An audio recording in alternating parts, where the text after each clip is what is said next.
ورحمة الله تعالى وبركاته. الحمد لله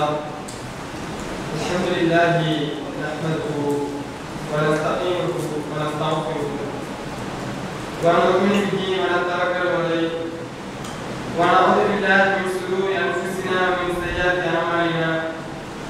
من يهده الله فلا مضل له ومن يضلل فلا هادي له. وأشهد أن لا إله إلا الله وحده لا شريك له وأشهد أن محمدا عبده ورسوله أما بعد. فقد قال الله تعالى في محكم التنزيل العليم وفي القرآن المجيد: أعوذ بالله من الشيطان الرجيم. بسم الله الرحمن الرحيم. يا أيها الناس اتقوا ربكم الذي خلقكم من نفس واحدة وخلق منها زوجها وبث منهما رجالا كثيرا ونساء واتقوا الله الذي تساءلون به والأرحام إن الله كان عليكم رقيبا. رب اشرح لي صدري ويسر لي أمري واحلل عقدة من لساني يفقهوا قولي ربي زدني علما. நிச்சயமாக எல்லா புகழும் அல்லாஹ்வுக்கே உரியது. அவனையே வணங்குகிறோம், அவனிடமே உதவியும் தேடுகிறோம். நம்முடைய கெட்ட எண்ணங்களை விட்டும் கெட்ட செயல்களை விட்டும் அல்லாஹ்விடமே பாதுகாப்பு தேடுகிறோம். அல்லாஹ் யாரை நேர்வழிப்படுத்தி விட்டானோ அவர்களை வழிகெடுப்பவர்கள் யாரும் இல்லை. அல்லாஹ் யாரை வழிகேட்டில் விட்டுவிட்டானோ அவர்களை நேர்வழிப்படுத்துபவர்களும் யாரும் இல்லை. வணக்கத்திற்குரிய இறைவன் அல்லாஹ்வை தவிர வேறு யாரும் இல்லை என்று நான் சாட்சி சொல்கிறேன். முஹம்மது நபி ஸல்லல்லாஹு அலைஹி வஸல்லம் அவர்கள் அல்லாஹ்வுடைய தூதர், அல்லாஹ்வுடைய அடிமையாக இருக்கிறார்கள் என்று நான் சாட்சி சொல்கிறேன். நபிகள் நாயகம் ஸல்லல்லாஹு அலைஹி வஸல்லம் அவர்கள் இறையச்சத்தை போதிக்கக்கூடிய ஒவ்வொரு உரையிலும் மக்களுக்கு நினைவூட்டி ஆரம்பித்தார்களோ அதே உங்களுக்கும் எனக்கும் நினைவூட்டி இந்த உரையை நான் ஆரம்பிக்கிறேன். அன்பிற்குரிய அல்லாஹ்வின் நல்லடியார்களே, இங்கு எனக்கு கொடுக்கப்பட்டிருக்கிற தலைப்பு வெட்டுப்பட்ட இடத்தில் வளர்ந்த ஏகத்துவம் என்கிற தலைப்பில் பேசுமாறு நான் அழைக்கப்பட்டிருக்கிறேன். இந்த தலைப்பு தரப்பட்டதற்கான முதல் காரணம் என்னவென்று சொன்னால், இன்றைக்கு தமிழகத்தில் மூளை முடுக்குகள் அனைத்திலும் ஏகத்துவத்தின் வாசனைகள் படர்ந்து கிடக்கிறது. ஏகத்துவத்தினுடைய ஜோதி ஒவ்வொரு ஊர்களிலும் கிராமங்களிலும் ஒவ்வொரு இடத்திலும் சுடர்விட்டு எரிய தொடங்கி இருக்கிற இந்த நேரத்தில் இந்த ஏகத்துவத்திற்காக பலவிதமான கஷ்டங்களையும் பலவிதமான இன்னல்களையும் பலவிதமான சிரமங்களையும் நம்முடைய முன்னோர்களும் நம்முடைய மூதாதையர்களும் நம்முடைய படிப்பினைக்கு தகுந்த மக்களும் வாழ்ந்திருக்கிறார்கள் என்பதை நினைவுபடுத்துவதற்காகத்தான் இந்த தலைப்பு இங்கு தரப்பட்டிருக்கிறது. இந்த தலைப்பை பார்ப்பதற்கு முன்னால் இந்த தலைப்பில் இருந்து ஒரு சில முக்கியமான விஷயங்களை நாம் முதலில் கவனிக்க கடமைப்பட்டிருக்கிறோம். அது என்னவென்று சொன்னால், இந்த வெட்டுப்பட்ட இடத்தில் வளர்ந்த ஏகத்துவம் என்கிற தலைப்பை பார்க்கும் போதே இதில் ஒரு ரணம் தெரிகிறது. இதில் ஒரு விதமான கவலையை வெளிப்படுத்துகிற ஒரு விஷயமாகத்தான் இந்த விஷயம் அமைந்திருக்கிறது என்பதை நாம் வரலாறுகளை பார்க்கிறோம். அல்லாஹ் தன் திருமறையிலே ஒரு வசனத்தில் சொல்லி காட்டுகிறான்: அம் ஹஸித்தும் அன் ததுல் ஜன்னத வலம்மா யாத்திக்கும் மஸலுல் லதீன ஹலவ் மஸத்துல் பஸாவ் வலராவ் வஸுல்சிலு ஹத்தா யகூன ரசூல் வல்லதீன ஆமனு மாஹும் மதா நஸுல்லாஹ் அம் ஹஸித்தும் அன் ததுல் ஜன்னா. உங்களுக்கு முன் சென்றவர்கள் பட்ட கஷ்டங்களை எல்லாம் நீங்கள் படாமல் மிக இலகுவாக சொர்க்கத்திற்கு சென்று விடலாம் என்று நினைக்கிறீர்களா? மஸத்துல் பஸாவ் வலராவ் வஸுல்சிலு ஹத்தா யகூன ரசூல்.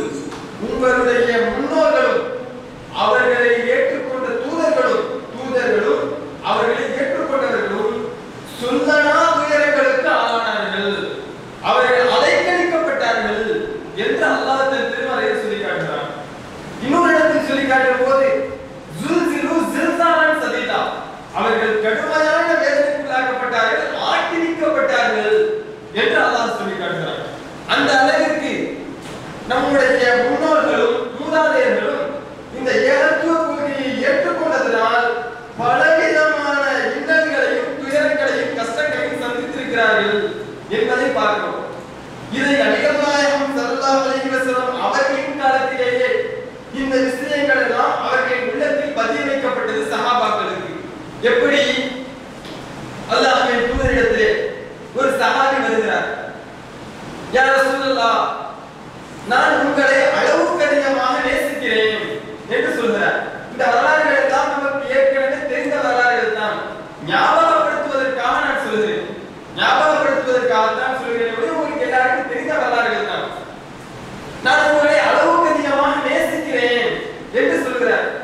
ஆனால் நபிகள் நாயகம் ஸல்லல்லாஹு அலைஹி வஸல்லம் அவர்களை பார்த்து ஒரு சஹாபி உங்களை நான் அளவுக்கு அதிகமாக நேசிக்கிறேன் என்று சொல்கிறார். அவரை பார்த்து நபிகள் நாயகம் ஸல்லல்லாஹு அலைஹி வஸல்லம் அவர்கள் நல்லா யோசிச்சு சொல்லுப்பா அப்படிங்கிறாங்க. திரும்பவும் வருகிறார். யா ரசூலல்லாஹ், என் தாய் மீது நான் எவ்வளவு பாசமும் நேசமும் வைத்திருக்கிறேனோ, என் தந்தை மீது எவ்வளவு பாசமும் நேசமும் வைத்திருக்கிறேனோ, அதை விட அதிகமாக உங்கள் மீது பாசமும் நேசமும் வைத்திருக்கிறேன் என்று சொல்லி அரபியர்களின் பழக்கங்களில் ஒன்றான என் தாய் உங்களுக்கு அர்ப்பணமாகட்டும் என்கிற வார்த்தையையும் சேர்த்து சொல்கிறார்.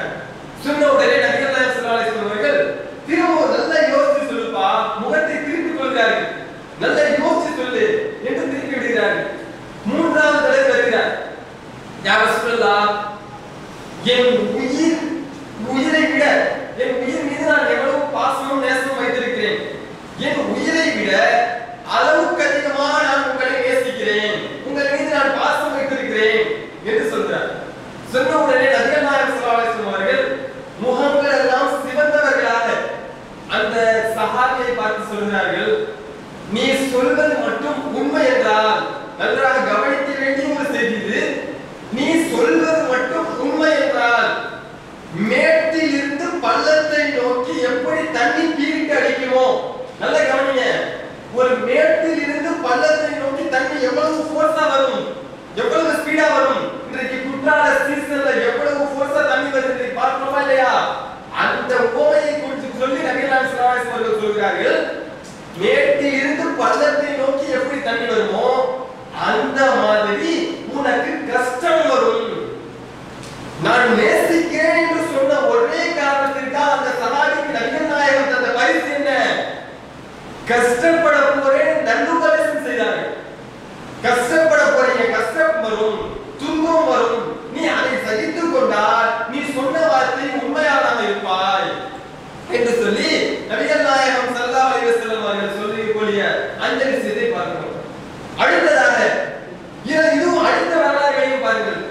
மக்காவில் நபிகள் நாயகம் ஸல்லல்லாஹு அலைஹி வஸல்லம் அவர்கள் ஆரம்ப கட்டத்தில் இஸ்லாத்தை சொன்ன நேரத்தில் பலவிதமான எதிர்ப்புகளை சந்தித்தார்கள், பலவிதமான கஷ்டங்களை சந்தித்தார்கள்.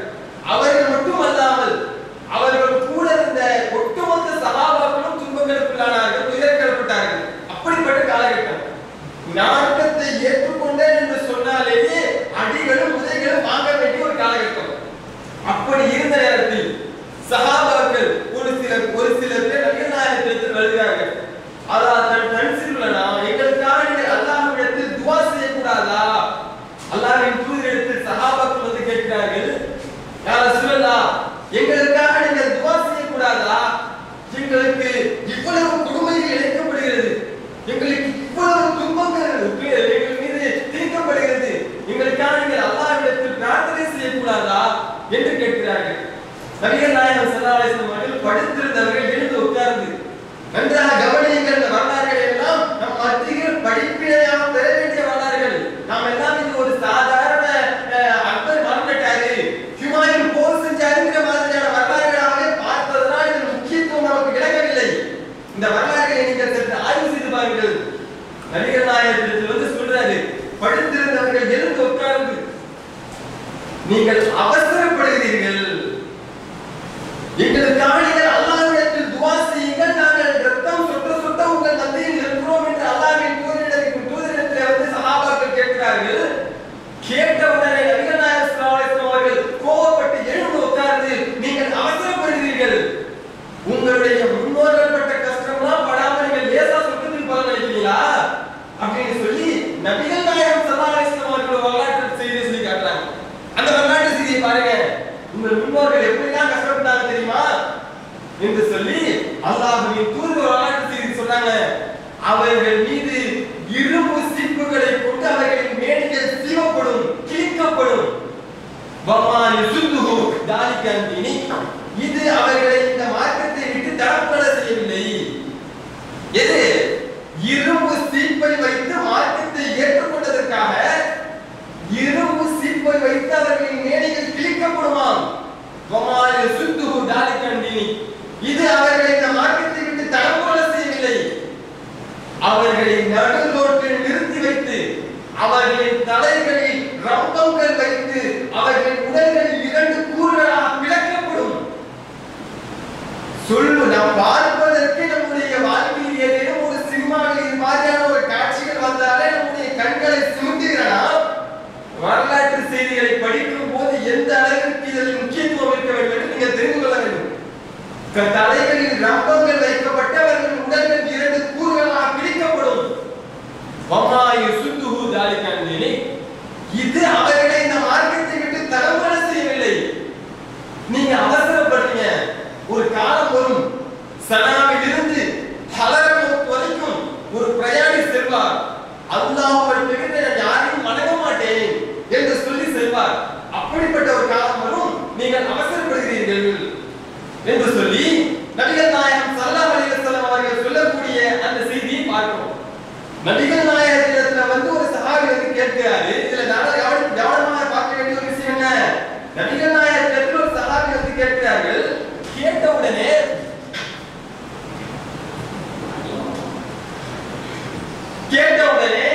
நம்முடைய நபிகள் நாயகம் என்ன சொல்லியிருக்கணும், மந்திரத்தால் மாங்காய் காய்க்கும் என்று சொல்லவில்லை. உனக்கு நீ என்னுடைய மார்க்கத்தை ஏற்றுக்கொண்டதனால் உலகத்தில் சுகபோகமான வாழ்க்கை வாழ முடியும் என்று சொல்லவில்லை. ஆனால் என்ன சொன்னார்கள், நீ பலவிதமான கஷ்டங்கள் அனுபவிக்க வேண்டியிருக்கும், பலவிதமான துன்பங்களை நீ அனுபவிக்க வேண்டியிருக்கும் என்று சொல்லி நபிகள் நாயகம் ஸல்லல்லாஹு அலைஹி வஸல்லம் அவர்கள் அந்த சஹாபாக்களை பக்குவப்படுத்திய நிகழ்வுகளை உங்கள் முன்னால் ஒரு சில சஹாபாக்களின் வரலாறுகளின் மூலமாக பட்டியலிட ஆசைப்படுகிறேன். ஏன் சஹாபாக்களின் வரலாறுகளை பட்டியலிடுகிறேன்? அல்லாஹ் சொல்கிறான், ரலியல்லாஹு அன்ஹு, அவர்களும் அல்லாஹ்வை புரிந்து கொண்டார்கள், அவர்களும் அல்லாஹ்வும் அவர்களை புரிந்து கொண்டான் என்று சொல்லுகிற அளவுக்கு மிகவும் பிரசித்தி பெற்றவர்களாக வரலாற்றில் திகழ்ந்திருக்கிற ஒரு வரலாற்று நாயகர்கள் சஹாபாக்கள். இந்த சஹாபாக்களின் வாழ்க்கை வரலாறு இன்றைக்கு மறைப்பிடிக்கப்பட்டிருக்கிறது. அவர்களை பின்பற்றலாமா பின்பற்றக்கூடாதா என்கிற சர்ச்சையில் தான் உலகம் இன்றைக்கு திகழ்கிறதே ஒழிய சஹாபாக்களை பின்பற்றக்கூடாது என்கிற கொள்கையை நாம் தெளிவாக இருக்கிறோம். அதில் எந்த மாற்று கருத்தும் இல்லை. அந்த சர்ச்சையிலேயே மக்களுடைய காலத்தை ஓட்டுகிறார்களே ஒழிய சஹாபாக்களின் தியாக வரலாறுகள் மக்கள் மத்தியில் பதிய வைக்கப்பட்டு மக்கள் அவர்களிடத்திலிருந்து பெற வேண்டிய படிப்பினைகளை பெற வேண்டும் என்பதற்காக இதை சொல்கிறோம். நீங்கள் சற்று கவனமாக கவனியுங்கள், வரலாறுகள் எல்லாம் எப்படி மறைப்பிடிக்கப்பட்டிருக்கிறது. இன்றைக்கு சஹாபாக்களின் வரலாறுகள் இத்தனையோ பேர் தெரியாமல் இருக்கிறோம். எவ்வளவு சஹாபாக்கள் அடி வாங்கி உதை வாங்கி மார்க்கத்திற்காக எவ்வளவு தியாகம் செய்தார்கள். தியாகம் எல்லாம் இன்றைக்கு மறைப்பிடிக்கப்பட்டிருக்கிறது, தெரியாமல் இருக்கிறோம். வரலாறுகளை பாருங்கள். ஹுபைப் ரலியல்லாஹு அன்ஹு அவர்கள் நபிகள் நாயகம் ஸல்லல்லாஹு அலைஹி வஸல்லம் அவர்கள் மக்காவில் இருந்து ஹிஜ்ரத் செய்து மதீனாவுக்கு செல்கிறார்கள். மதீனாவுக்கு சென்றதற்கு பிறகு மக்காவில் என்ன நடக்கிறது என்பதற்காக தேவு பார்ப்பதற்காக ஒரு கூட்டத்தை மக்காவில் இருந்து மதீனாவில் இருந்து மக்காவிற்கு அனுப்புனா அந்த மக்காவாசிகள் இந்த ஹுபைபை அறிந்து கொண்டு என்ன செய்கிறார்கள் என்றால் அவர்களை கட்டி போட்டு அவர்களை அரெஸ்ட் பண்றாங்க, கைது செய்கிறார்கள். தேவு பார்க்க வந்தவர்கள் என்று சொல்லி அவர்களை கைது செய்து, ஏனென்றால் மக்காவாசிகள் ஏற்கனவே நபிகள் நாயகத்தை ஏற்றுக்கொண்டவர்கள் மீது பெரிய கோபத்தில் இருந்தார்கள். அவர்களுடைய ரணங்கள் வெளிப்படும் அளவிற்கு யாராவது அல்லாஹ்வின் தூதர் தான் முஹம்மது என்று சொன்னால் உங்களை வெட்டிவிடுவேன் என்று கைகளில் வாள்களை வைத்து திரிந்த காலம். அப்படிப்பட்ட நேரத்தில் ஒற்றர்களாக சஹாபாக்கள் போகிறார்கள். ஹுபைப் ரலியல்லாஹு அன்ஹு அவர்களை அந்த மக்காவின் காஃபிர்கள் என்ன செய்றாங்க, அவர்களை சுற்றி வளைத்து நிறுத்துறாங்க. நிறுத்திய பிறகு அவர்களிடத்தில் பெரிய வாக்குவாதம் நடைபெறுகிறது, ஒரு பெரிய விவாதம் நடைபெறுகிறது. அதெல்லாம் சுவாரஸ்யமான சம்பவம். அதை புகாரில் இடம்பெற்றிருக்கிறது. அதை எடுத்து படித்து பாருங்கள். நமக்கு எது தேவை அதை மட்டும் பார்ப்போம். அந்த வாக்குவாதத்திற்கு பிறகு ஹுபைப் ரலியல்லாஹு அன்ஹு அவர்களை கருமரத்தில் ஏற்றி கொலை செய்வது என அந்த மக்கா காஃபிர்கள் முடிவு செய்கிறார்கள். முடிவு செய்வதற்கு பிறகு ஹுபைபை பார்த்து அந்த மக்களுடைய தலைவர் ஒருவர் கூப்பிட்டு, இந்த நிலைமையை ஏற்படுத்தியது இந்த முஹம்மது தான், நன்றாக கவனியுங்கள், இந்த நிலைமை ஏற்படுத்தியது இந்த முஹம்மது தான் நீ சொல்லிடு, உன்னை நான் இதிலிருந்து விட்டுறேன், உன்னை நான் அனுப்பி விட்டுறேன் அப்படின்னு சொல்லும்போது ஹுதைப் ரலியல்லாஹு அன்ஹு அவர்கள் சொல்கிறார்கள் மக்காவாசிகளிடத்திலே, மக்காவின் காஃபிர்களிடத்தில் சொல்கிறார்கள், என் முஹம்மதின் காலின் மீது ஒரு முள் தைப்பதற்கு கூட நான் அனுமதிக்க மாட்டேன். எப்படி இவர்தான் காரணம் என்று நான் சொல்வேன். நான் ஒரு கட்டத்துல வந்து அவரை நான் மாட்டிட மாட்டேன். அதற்கு அல்லாஹ்விடத்தில் நான் ஜன்னத்தை பெறுவேனே ஒழிய நான் உலகத்தில் நபிகள் நாயகம் தான் இதற்கு காரணம் என்று நான் சொல்ல மாட்டேன் என்று சொல்லி மக்காவாசிகளிடத்தில் விவாதத்தில் ஈடுபடுறாங்க. பிறகு மக்காவாசிகள் கருமணத்தில் ஏற்றி அவர்களை கொலை செய்கிறார்கள். இதுல நமக்கு என்ன படிப்பினை? கொலை செய்ய வேண்டிய ஒரு இக்கட்டான தருணம், இக்கட்டான ஒரு தருணம். எந்த அளவுக்கு என்றால் கொலை அவர்கள் வந்து அடுத்த நிமிடம் மரணத்தை சுருக்க போகிறார்கள் என்று அவர்களின் கண் முன்னால் தெரிந்துவிட்டது. நாம் மறுமையைத்தான் அடைய போகிறோம் என்று அவர்களுக்கு தெரிந்துவிட்டது. தெரிந்ததற்கு பிறகும் அவர்கள் என்ன செய்தார்கள்? அல்லாஹ்வின் தூதர்தான் இதற்கு காரணம் என்று சொல்லி நம்முடைய உயிரை தப்பிப்பதை விட நாளை மறுமையில் இதற்காக அல்லாஹ் ஜன்னத்தை தருவானே, ஷஹீதுடைய அந்தஸ்தை தருவானே, அந்த நன்மை எனக்கு போதும், அந்த நன்மை எனக்கு போதும் என்று சொல்லி சஹாபாக்கள் தன்னுடைய வாழ்க்கையில் எவ்வளவு வெற்றி பெற்றிருக்கிறார்கள், எவ்வளவு கஷ்டப்பட்டிருக்கிறார்கள் என்பதை முதலில் நாம் பார்க்கிறோம். அடுத்தது இந்த மாதிரியான வரலாறுகளை எல்லாம் சற்று சிந்தித்து பாருங்கள். வரலாறுகள் எல்லாம் இன்றைக்கு மறக்கடிக்கப்பட்டிருக்கிறது. மீண்டும் மீண்டும் ஞாபகப்படுத்துகிறேன், இந்த மாதிரி வரலாறுகள் எல்லாம் நாம் கண்டிப்பாக நம்முடைய வாழ்க்கையை பார்த்து ரசித்து அழ வேண்டிய ஒரு வரலாறுகள். நம்முடைய வாழ்க்கையில் இது மாதிரியான வரலாறுகளுக்கெல்லாம் நேரமே இல்லை. எவ்வளவு வரலாறுகள் எல்லாம் படிக்கிறோம், யாருமே தெரியாத குப்பைகளின் வரலாறுகள் எல்லாம் படிக்கிறோம். எதுக்கு புரட்சியாளர் என்று சொல்லி மக்கள் எல்லாம் சொல்கிறார்களே என்று அவர்களின் வரலாறுகளை எல்லாம் தெரிந்து வைத்திருக்கிறோம். அந்த நாட்டிற்கு சுதந்திரம் வாங்கி கொடுத்தவர் இவர்தான், அதற்காக இவருடைய வரலாறுகளை நான் படித்திருக்கிறேன். இவருடைய வரலாற்றில் எளிமை எனக்கு பிடித்திருக்கிறது, இவரின் வரலாற்றில் இது மாதிரியான புரட்சிகர வாசகங்கள் எனக்கு பிடித்திருக்கிறது என்று மற்றவர்களின் வரலாறுகளை படிக்கிற சமுதாயம் இன்றைக்கு இந்த சஹாபாக்களின் வரலாறுகளை படிக்க மறந்துவிட்டது என்பதை மீண்டும் உங்கள் முன்னே ஞாபகப்படுத்துகிறேன். அடுத்தது ஹன்னலா என்று சொல்லக்கூடிய நபித்தோழர். இந்த வரலாறுகளும் எல்லாருக்கும் தெரியும். ஹன்னலாவுடைய வரலாறு என்ன? நபிகள் நாயகம் ஸல்லல்லாஹு அலைஹி வஸல்லம் அவர்கள் சொல்கிறார்கள், உஹது போர்க்களத்துல அவர்களின் பல்கள் உடைக்கப்பட்ட நிலையில் அவர்கள் மரணித்து விட்டார்கள் என்ற செய்தி ஊர் ஃபுல்லா பரவுது. ஊர் ஃபுல்லா நபிகள் நாயகம் இறந்து விட்டார் என்ற செய்தி ஊர் ஃபுல்லா மக்கள் மத்தியில பரப்புறாங்க. பரப்பும் போது அந்த ஹன்னலா என்று சொல்லக்கூடிய நபித்தோழர் அவர் வந்து திருமணமாகிய புது மாப்பிள்ளையை பொறுத்த வரைக்கும் நபிகள் நாயகம் ஸல்லல்லாஹு அலைஹி வஸல்லம் என்ன செய்வாங்கன்னா, போர்க்களத்துக்கு நீங்க வராதீங்க, அதாவது வயதுக்கு கூட கூடியவர்கள் போர்க்களத்துக்கு வராதீங்க, சிறு குழந்தைகள் போர்க்களத்துக்கு வராதீங்கன்னு சொல்லி போர்க்களத்திற்கு வர வேண்டாம் என்று ஒரு சிலரை நபிகள் நாயகம் ஸல்லல்லாஹு அலைஹி வஸல்லம் அவர்கள் அறிவித்திருந்தார்கள். அப்படிப்பட்ட ஒரு நிலையில ஹன்னலா இருந்தார், திருமணமாகிய புதிதர். அப்படிப்பட்ட நிலையில் இருக்கும் போது நபிகள் நாயகம் ஸல்லல்லாஹு அலைஹி வஸல்லம் அவர்கள் இறந்து விட்டார்கள் என்ற ஒரு செய்தி வந்த உடனே ஹன்னலா தன்னுடைய வீட்டிலிருந்து வெளியே வந்து அந்த உஹதுடைய போர்க்களத்திற்கு வந்து அந்த போரை கலந்து கொண்டு ஷஹீதாகிறார். போர்ல கலந்து ஷஹீதாகிறார். யாரு?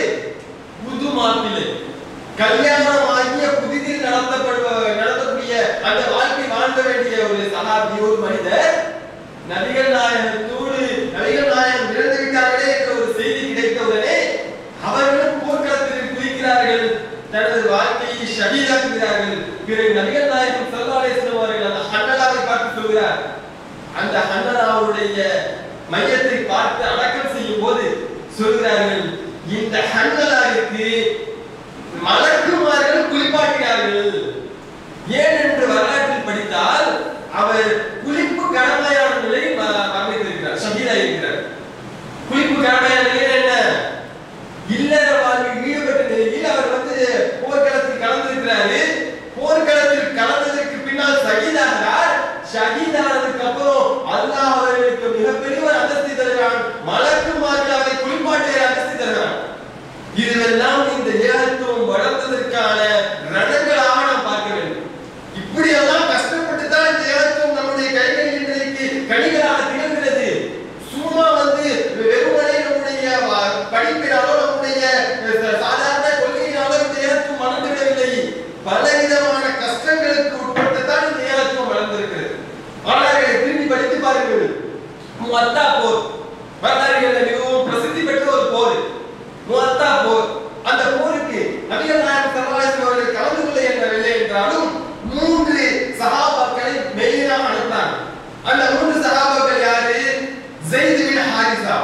ஜாஃபர் ரலியல்லாஹு அன்ஹு அவர்கள் அப்துல்லாஹ் பின் ரவாஹா என்று சொல்லக்கூடிய 3 நபித்தோழர்களையும் நியமித்து இந்த ஸைத் பின் ஹாரிஷா தான் உங்களுடைய தலைவர், இந்த போருக்கு நீங்க கிளம்புறீங்கல்ல, இந்த போருக்கு கிளம்புறதுக்கு முன்னாடி உங்களுடைய தலைவர் இந்த ஸைத் பின் ஹாரிஷா இவர் கொல்லப்பட்டால் இவருக்கு அடுத்தது ஜாஃபர் அவர்கள் தான் உங்களுடைய தலைவர். ஜாஃபர் ரலியல்லாஹு அன்ஹு அவர்கள் இருக்கிறார்களே அவர்களுடைய தலைவர், அவரும் கொல்லப்பட்டார். அப்துல்லாஹ் பின் ரவாஹா அவர்களுடைய தலைவர் சொல்லி நபிகள் நாயகம் ஸல்லல்லாஹு அலைஹி வஸல்லம் அவர்கள் அந்த கூட்டத்தை அனுப்பி வைக்கிறார்கள். ஒரு 3000 பேர். அங்க போய் பார்த்தா தான் தெரிகிறது ஹெர்குலிஸ் மன்னன் மக்களை எல்லாம் அழைத்து வந்திருக்கிறான். கிட்டத்தட்ட 1 லட்சத்திற்கும் மேற்பட்டவர்கள். அங்கு இருந்த சிறு சிறு கூட்டங்கள் எல்லாம் ஒன்று சேர்ந்து இஸ்லாமியர்களை ஒரே அடியா அழித்து விட வேண்டும், இதற்கு மேல் இஸ்லாமியர்கள் தலையை தூக்கக்கூடாது என்பதற்காக ஒட்டுமொத்த மக்களும் திரண்டிருக்கிறார்கள். கிட்டத்தட்ட ஹெர்குலிஸ் மன்னனோடு சேர்ந்து 2 லட்சத்திற்கும் அதிகமான மக்கள் அந்த மொத்தா என்ற இடத்தில் வந்து நிற்கிறார்கள். அப்ப நபிகள் நாயகத்தை வந்த இந்த முஸ்லிம்களுடைய படையில வெறும் 3000 பேர். அந்த 3000 பேரும் கலந்து கொள்கிறார்கள். அந்த போர் நடக்கிறது. நபிகள் நாயகம் ஸல்லல்லாஹு அலைஹி வஸல்லம் ஒரு வெள்ளை கொடியை கொடுத்து அவர்களை அனுப்பி வைக்கிறார்கள். யார் உங்களின் தலைவர் என்பதை தெரிந்து கொள்வதற்காக. அந்த 2 லட்சம் பேரும் முதலில் யாரை வந்து சாகடிக்க வேண்டும் என்று நினைக்கிறாங்கன்னா அங்க தலைவரை அனுப்பிவிட்டால் பின்னாடி ஒண்ணுமில்லாம ஆயிடுவாங்க. அதனால அவர்களின் தலைவர்களை நம்ம என்ன செய்வோம், சாகடிக்கிறோம் என்று சொல்லி முதல்ல ஸைத் பின் ஹாரிஸாவை தாக்குவதற்கு முயற்சி செய்கிறார்கள். அந்த நேரத்துல 3000 படைகளும் நிலை தடுமாறி பின்னாடி வந்து நிற்கிறாங்க. நிலை தடுமாறி வந்து நிற்கிறார்கள். நிற்கும் போதுதான் தெரிகிறது அவர்களுக்கு நம்மை எதிர்த்து கிட்டத்தட்ட 2 லட்சம் பேர் இருக்கிறார்கள். நம்மால எப்படி இவர்களை தாக்கிக் கொள்ள முடியும்? இவர்களோடு போர் செய்து வெற்றி பெற முடியுமா? இவர்களோடு நம்மால போர் செய்து எப்படி வெற்றி பெற முடியும்? நம்ம 3000 எங்க, 2 லட்சம் எங்க, நம்மளால வெற்றி பெற முடியாது என்று சொல்லி தயங்கும் போது அப்துல்லாஹ் பின் ரவாஹா மக்களுக்கு உபதேசம் செய்கிறார். நல்ல கவனிங்க. அப்துல்லாஹ் பின் ரவாஹா ஜாஃபர் பின் ஹாரிஸா ரலியல்லாஹு அன்ஹு அவர்கள் சொல்றாங்க, நாம எதுக்காக வந்தோம் இங்க? அந்த சஹாபி அல்லாஹ்வின் தூதருடைய வசனங்களை அங்கே வெளிப்படுத்துகிறார். நம்ம எதுக்காக வந்தோம்? நம்முடைய உயிரை இறைவனுடைய பாதையில் தருவதற்காகத்தானே போர் செய்வதற்கு வந்திருக்கிறோம். இங்க வந்து ஏன் தயங்குறீங்க? இங்க வந்து எதற்காக தயங்குகிறீர்கள்? வாங்கள் போர்க்களத்தில் ஈடுபடலாம், வாங்கள் அவர்களோடு போர் செய்யலாம் என்று அழைத்து சென்று அவர்களோடு போர் செய்கிறார்கள். ஸைத் பின் ஹாரிஸா அவர்கள் முதலில் கொல்லப்படுகிறார். எதுக்காக போனாங்க? எதுக்காக இந்த போர் நடந்தது? எதற்காக இவ்வளவு பெரிய ரணங்களை அவர்கள் அனுபவித்தார்கள்? மார்க்கத்தை ஏற்றுக்கொள்வது மட்டுமல்லாமல் மார்க்கம் நிலைநிறுத்தப்பட வேண்டும், ஏகத்துவம் மக்கள் மத்தியில் பதிய வைக்கப்பட வேண்டும் என்பதற்காக இந்த போர்கள் எல்லாம் நடத்தப்பட்டது. அந்த போர்ல ஸைத் பின் ஹாரிஸா அவர்கள் கொல்லப்படுகிறார்கள். இரண்டாவது ஜாஃபர் ரலியல்லாஹு அன்ஹு அவர்கள் கொல்லப்படுகிறார்கள். அதை பார்த்த இப்னு உமர் ரலியல்லாஹு அன்ஹு அவர்கள் அறிவிக்கிறாங்க, அதை படித்து பாருங்கள், புகாரியிலும் முஸ்லிமிலும் ஹதீஸ் இடம்பெற்றிருக்கிறது வரலாறு. இப்னு உமர் அறிவிக்கிறாங்க, நான் ஜாஃபர் ரலியல்லாஹு அன்ஹு அவர்களுடைய உடலை பார்த்தேன். அவர்கள் இறந்ததற்கு பிறகு அவர்களின் உடலை நான் பார்த்தேன். ஜனாசா குளிப்பாட்டுவதற்காக அவர்கள் மீது 50க்கும் மேற்பட்ட வெட்டுகள் விழுந்தப்பட்டிருந்தது. அனைத்துமே அவர்களின் முன்பக்கங்களில் விடப்பட்டது. ஏன் பின்னாடி ஓடவில்லை என்பதற்கு இது ஒரு ஆதாரம்.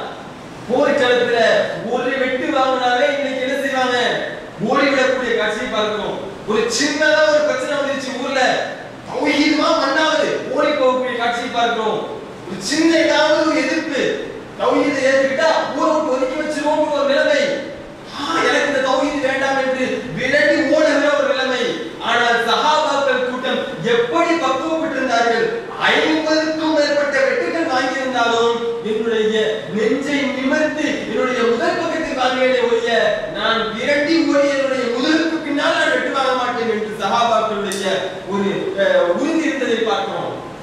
ஜாஃபர் ரலியல்லாஹு அன்ஹு அவர்கள் கொல்லப்படுறாங்க. அப்துல்லாஹ் பின் ரவாஹாவும் கொல்லப்படுகிறார்.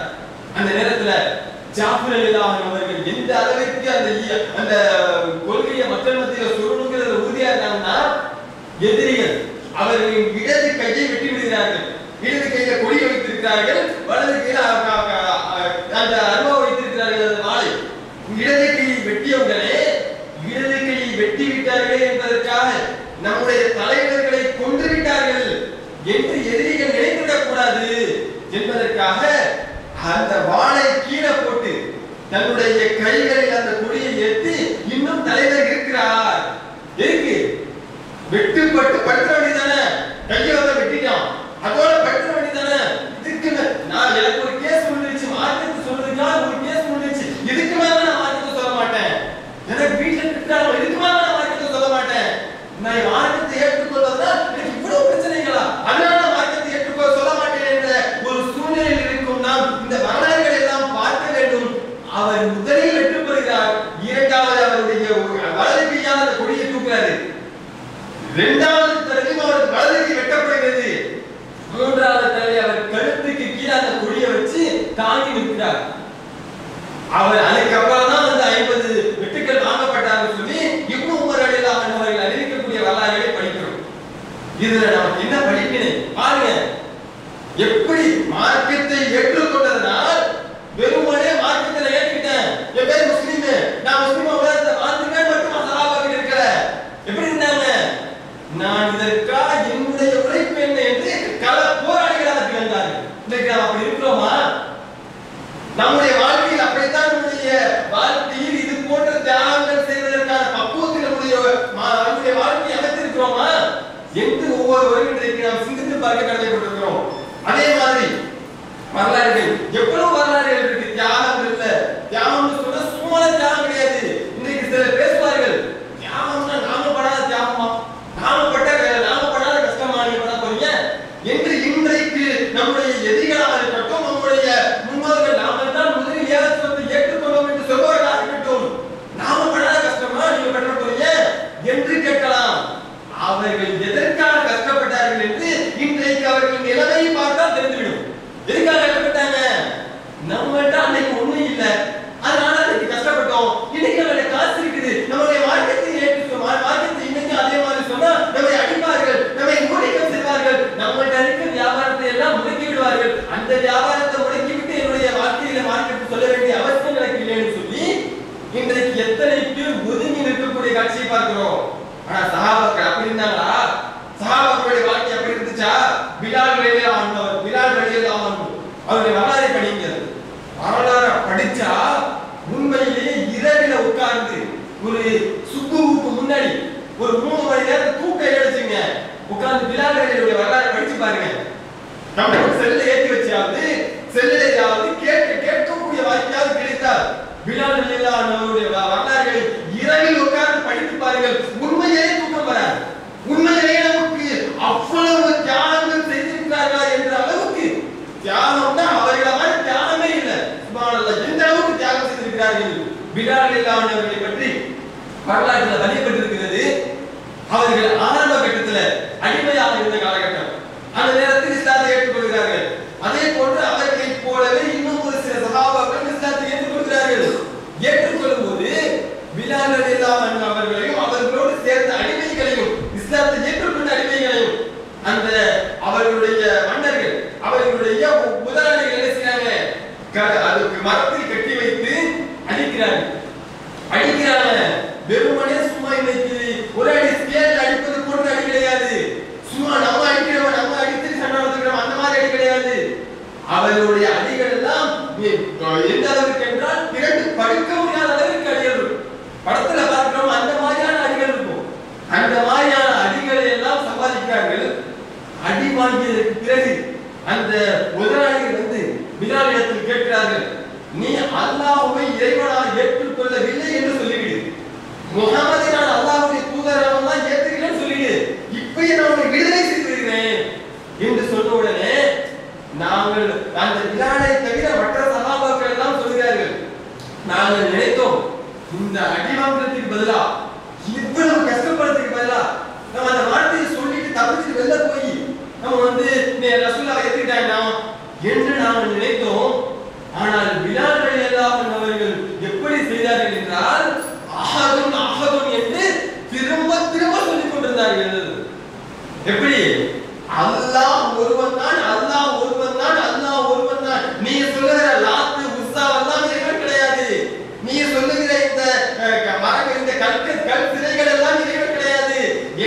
படைத்தவன் எவனோ அவன் தான் என்னுடைய இறைவன், இந்த பிரபஞ்சத்தை படைத்தவன் எவனோ அவன் தான் என்னுடைய இறைவன் என்று சொல்லி திரும்ப திரும்ப அஹதுன் அஹதுன் என்று சொல்லிக் கொண்டிருந்தார்கள் என்று வரலாற்று செய்தி பார்க்கிறோம்.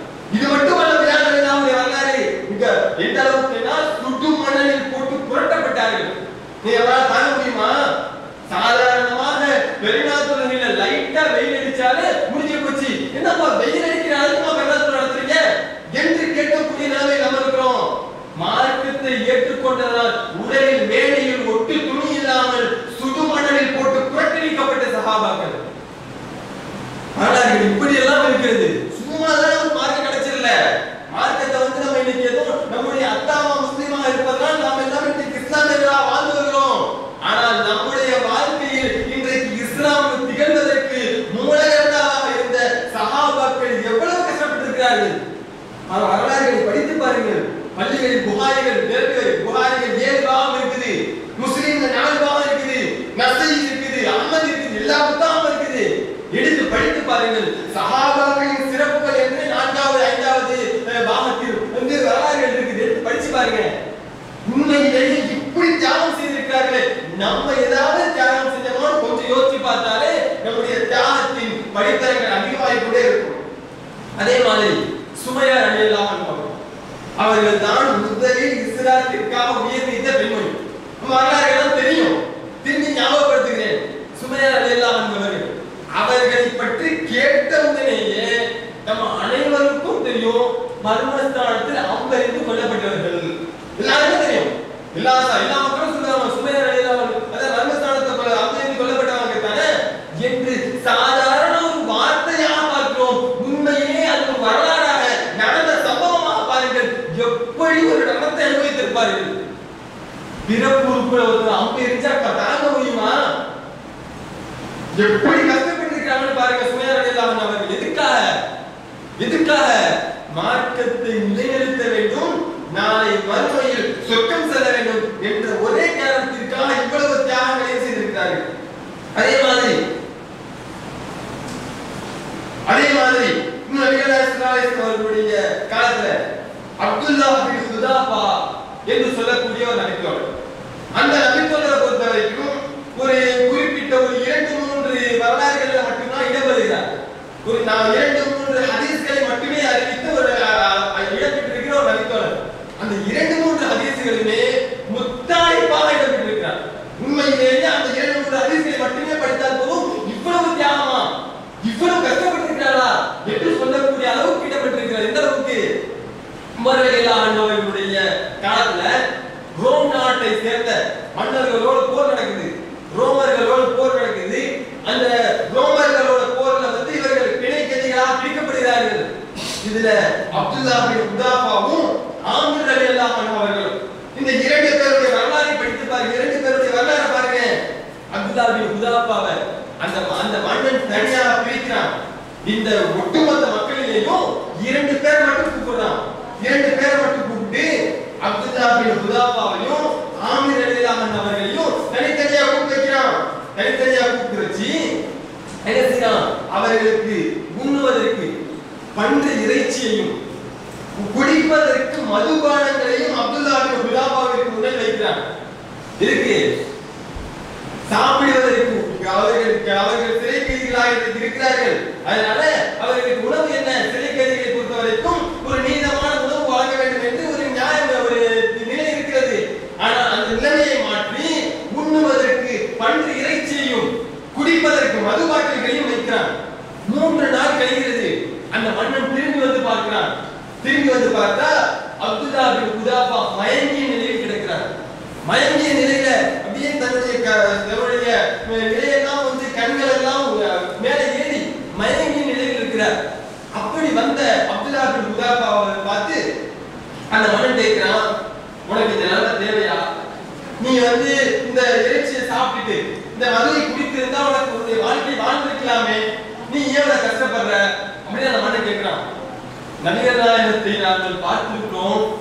இந்த மாதிரி நாங்கள் கஷ்டப்படும் ஒரு சூழ்நிலையில் பசியும் பட்டினியும் கிடக்கிறீங்களா, பன்றி இறைச்சி சாப்பிடுங்கள் என்று எங்களுடைய நபி எங்களுக்கு கட்டளை தந்திருக்கிறார்கள். நான் சாப்பிடலாம், எந்த தப்பும் கிடையாது. ஏன்னா அவ்வளவு பசியில் இருக்கிறேன். இந்த மதுவை நான் குடிக்கலாம், எந்த தப்பு கிடையாது. இருந்தாலும் உனக்கு பயந்து நான் இந்த மார்க்கத்தை இந்த விஷயத்தை நான் ஏற்றுக்கொள்ள கூடாது. உனக்கு பயந்து தான் இந்த பன்றியை வச்சு நீ சாப்பிட்டேன்னு வரலாறு சொல்லிடக்கூடாது. எப்படி கஷ்டப்பட்டு இருக்கிறாங்க. பன்றி இறைச்சியும் மதுவும் மட்டுமே அவர்களுக்கு உணவாக தரப்பட்டு நான் உனக்கு பயந்து சாப்பிடல என்று சொல்லி பிறகு அவர்களுக்கு உயர்தரமான உணவு வழங்கப்பட்டு அவர்களை அழைத்து வராங்க. அதே மாதிரி ஆமீர் ரலியல்லாஹு அன்ஹு அவர்களை ஒரு கருமரத்தில் ஏற்றுகிறார்கள். கருமரத்தில் ஏற்றி ஆமீர் ரலியல்லாஹு அன்ஹு அவர்கள் என்ன செய்றாங்க, வில்லெறிந்து கொல்லுவது என அந்த மக்களை தீர்மானித்து அந்த ரோம் நாட்டினுடைய மன்னன் வில்லெறியக்கூடிய வீரர்களை எல்லாம் அழைத்து அந்த ஆமீரை நீங்கள் கொல்லக்கூடாது, அவர்களின் தலையில் அந்த வில் விழுவது போன்று தெரியும், ஆனால் அந்த தலைக்கு வரக்கூடாது, அது அவருடைய காது சோனை பக்கத்துல போயிடணும், அதே மாதிரி கைக்கு வர மாதிரி இருக்கணும், கைக்கு போக கூடாது, கைக்கு மேல போயிடணும்னு சொல்லி வில் அவர் மீது படக்கூடாது என்று சொல்லி அந்த வில்லை ஏகக்கூடிய அம்பு ஏகக்கூடிய வீரர்களுக்கெல்லாம் அந்த மன்னன் கட்டளையிடுகிறான். அதே போன்று அம்பு எறியப்படுகிறது. அந்த அம்பு எறிந்த உடனே அவர்கள் மீது எந்த ஒரு சலனமும் இல்லாமல் இருக்கும் போது ஆமீர் ரலியல்லாஹு அன்ஹு அவர்கள் அழுது விடுகிறார்கள். அழுதுட்டே இருக்காங்க. அழுதுட்டே அந்த மன்னன் இறக்கிவிட சொல்கிறான். நல்ல கவனிங்க, வரலாறுகள் எல்லாம் எப்படி இருக்குது பாருங்க. அந்த மன்னன் இறக்கிவிட சொல்கிறான். இறக்கிவிட சொன்னோட இந்த மாதிரி நீ இவ்வளவு கஷ்டப்படுறீங்க, இப்ப அழுகுறீங்க, முன்னாடியே இதெல்லாம் யோசிச்சிருந்தீங்க, அந்த பிரச்சனை உனக்கு தெரியல என்று சொல்லும் போது ஆமீர் ரலியல்லாஹு அன்ஹு சொல்கிறார்கள், நான் அதுக்காக அழுவல, நல்ல கவனிங்க, நான் நீ கொல்ல போறே நினைச்சு அழுவல, எனக்கு அல்லாஹ் கொடுத்திருக்கிறது ஒரே ஒரு உயிர், நீ கொன்னுட்டா நான் ஒரு தடவை சாவேன், எனக்கு அல்லாஹ் 100 உயிரை தந்திருந்தால் நான் 100 தடவை ஷஹீதாவேன். யாரு? சஹாபாக்கள். எதுக்காக?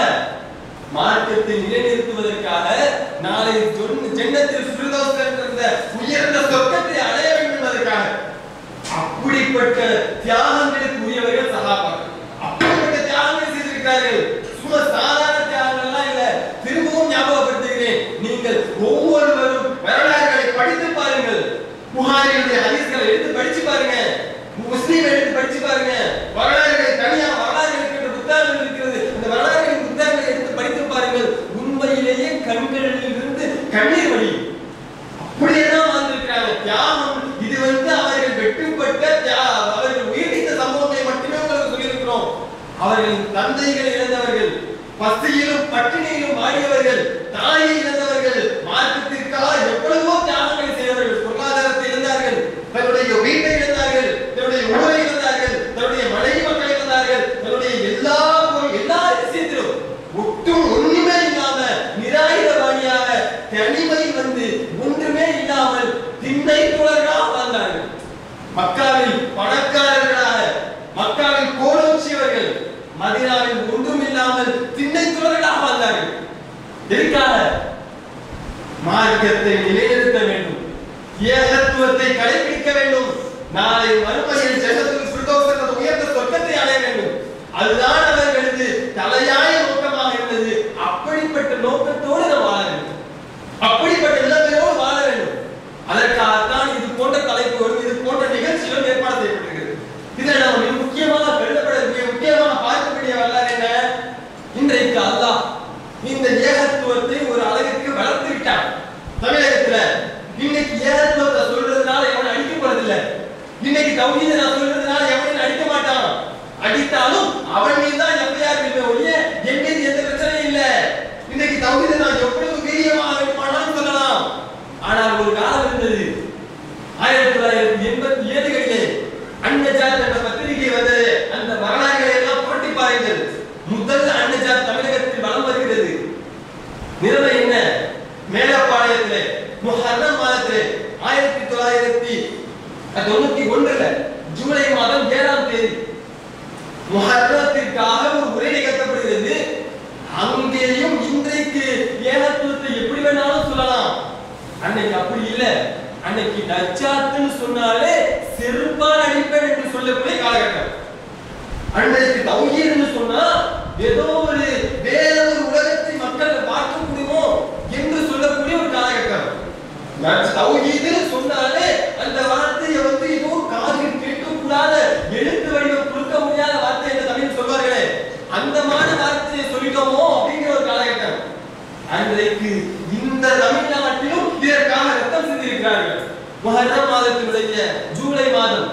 அந்த பத்திரிகைகள் எல்லாம் எடுத்து படிச்சு பார்த்தா தெரியும்.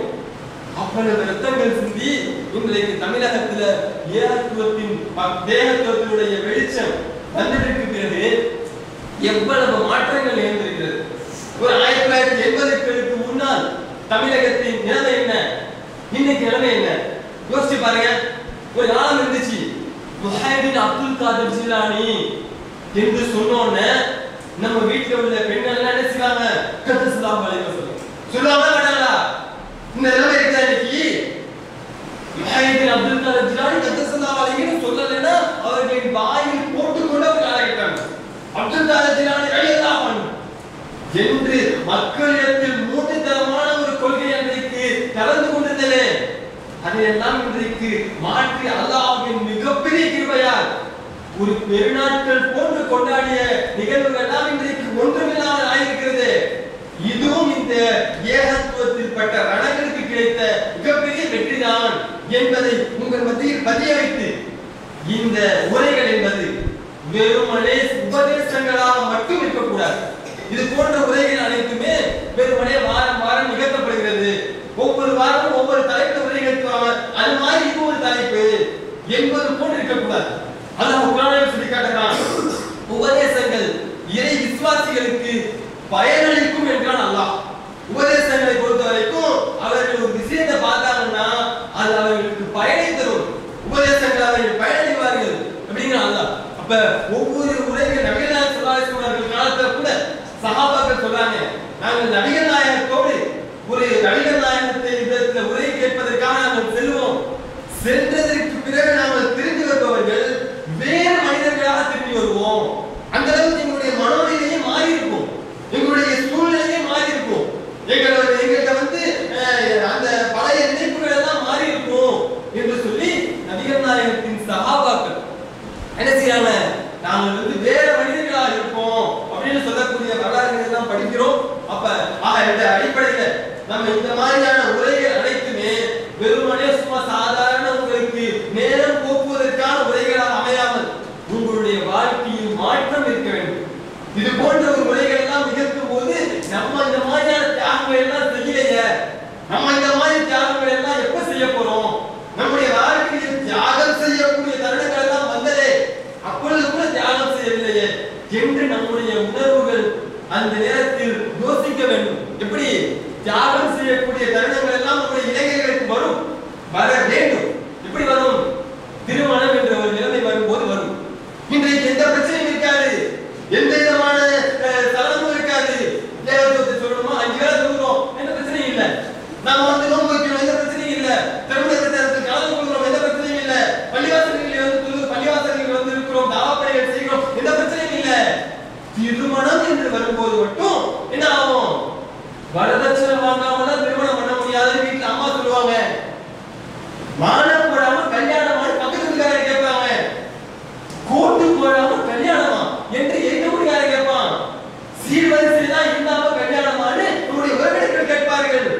அந்த கேள்விகள் எல்லாம் நம்முடைய காதுகள் வில வில வில வில இப்படித்தான் கல்யாணம் பண்ணணும்னு சொல்லி மாலை போட்டு கோட்டு போட்டு நம்முடைய வரதட்சணை வாங்கி சீர்வரிசை வாங்கி அல்லி மேளமா ஓதி எல்லா முசீபத்துகளையும் செய்து ஏகத்துவம் பேசிய இளைஞர்கள் நம்முடைய உறவினர்கள் சொல்லிவிட்டார்கள், நம்முடைய மூதாதையர்கள் சொல்லிவிட்டார்கள், நம்முடைய அக்க பக்கத்துக்காரங்க எல்லாம் இதை பத்தி விமர்சிக்கிறான். அதுக்காக நம்ம இந்த விஷயத்தை மட்டும் மாத்திட்டாங்க என்று திருமணம் என்ற ஒரு நிலைமை வரும்போது சறுக்கக்கூடிய காட்சியை பார்க்கிறோம்.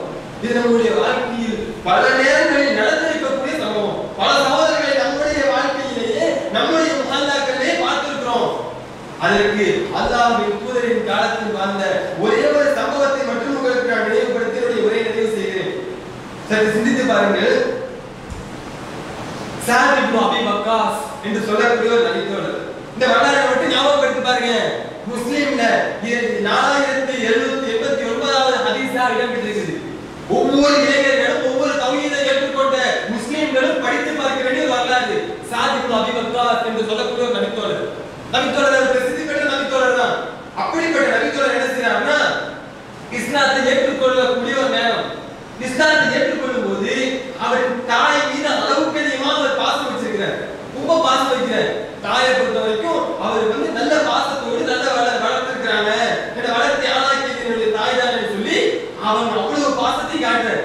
ஆனா இஸ்லாத்தை அவர் ஏற்றுக்கொண்ட உடனே அவருடைய அந்த உம்மு சாதில செய்றாங்க, நீ இஸ்லாம் ஏற்றுக்கிட்டியா, முஹம்மது தூதரை ஏற்றுக்கிட்டியா, அதனால இன்றிலிருந்து நான் உண்ணாவிரதம் இருக்க போகிறேன்.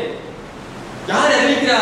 இன்றைக்கு நம்முடைய மக்கள் நீ வரதட்சணை வாங்காம கல்யாணம் பண்ணா நான் செத்துருவேன் என்று நம்முடைய தாய்மார்கள் சொல்வார்கள். நம்ம நீ வரதட்சணை வாங்காம கல்யாணம் பண்ணா நானும் கல்யாணத்துக்கு வரமாட்டோமா என்று நம்முடைய தாய்மார்கள் சொல்வார்களே. இது சாதாரண ஆப்ஸ்ட்ராக்ட் வரதட்சணை என்ற ஒரு சிறிய விஷயம்.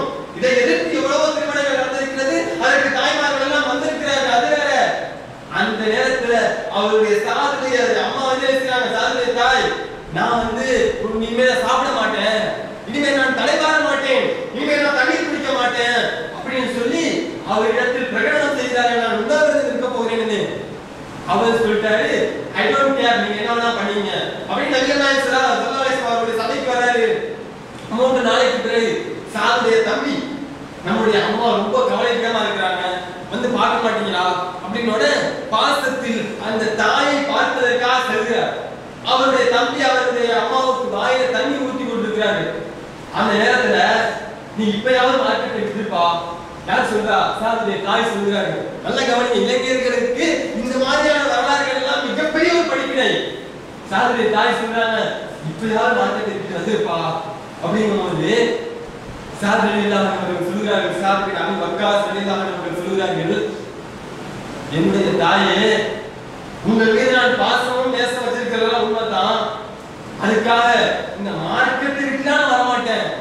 நீங்க இந்த மாதிரி சாப்பிடாம குடிக்காம இருந்து இறந்து போனாலும் சரி, அதே மாதிரி 3 தடவைகள் நீங்கள் செய்தாலும் சரி, என் மார்க்கத்தின் என் கொள்கையை விட்டுலாம் வரமாட்டேன் என்று வீர உரைத்த சஹாபாக்கள். நம்மளும் அப்படி இருக்கணும். நம்மளும் இந்த மாதிரியான வரலாறுகளுக்கெல்லாம் சொந்தக்காரர்கள் சொல்றவன் நாம் அப்படி இருக்கணும். நம்முடைய வாழ்க்கையில் இது மாதிரியான கஷ்டமான சூழ்நிலைகள் வரும்போது, திருமணத்துல வரும், பள்ளிக்கு போனா உங்களுடைய உறவினர்கள் மையத்தை அழைக்கப்பட மாட்டாங்க அப்படிங்கிறதுனால சில பேர் இன்னும் பள்ளிக்கு வராமல் இருக்கிறார்கள். அப்ப எப்ப அல்லாஹ்வின் தூதர் சொன்னார்கள், அல்லாஹ்வே குர்ஆனில் சொல்றானே, உங்களின் முன்னோர்கள் பட்ட கஷ்டம்லாம் படாம நீங்க லேசா சொர்க்கத்துக்கு போற நினைக்கிறீங்களா அப்படி நல்லா கேட்கிறானே. அந்த கேள்விக்கு நம்மிடத்தில் என்ன பதில் இருக்கிறது? அந்த கேள்விக்கு நம்முடைய பதில் என்ன?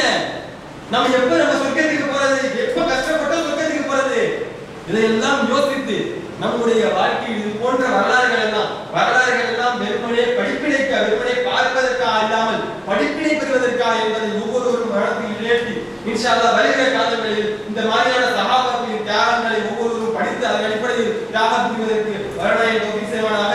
எந்த 2 கண்கள் கொடுத்து பார்க்காத நபிகள் நாயகம் ஸல்லல்லாஹு அலைஹி வஸல்லம் அவர்களை பின்பற்றுகிறோமோ அப்படிப்பட்ட உன்னத நபிகள் நாயகம் ஸல்லல்லாஹு அலைஹி வஸல்லம் அவர்களோடு நாளை